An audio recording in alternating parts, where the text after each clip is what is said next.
நான் சொல்கிறேன், நீங்கள் ஆண்டருக்காக இவ்வளோ வைராக்கியமாக இருந்தால் ஆண்டர் உங்களுக்காக இவ்வளோ வைராக்கியமாக இருப்பார்.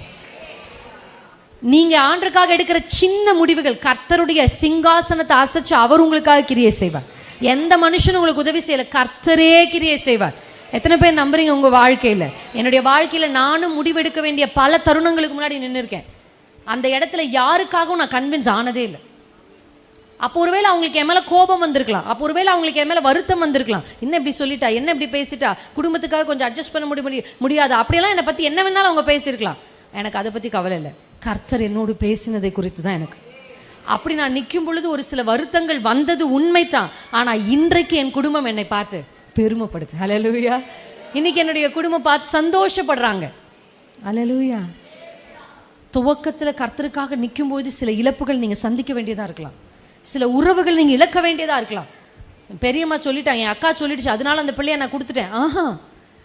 அக்கா, என் பிள்ளை வாழ்க்கை கர்த்தர் என்னோட பேசியிருக்கா. அவங்களுக்கு அந்த கன்விக்ஷன் இருக்காது, ஆனால் உங்களுக்கு தெரியும்.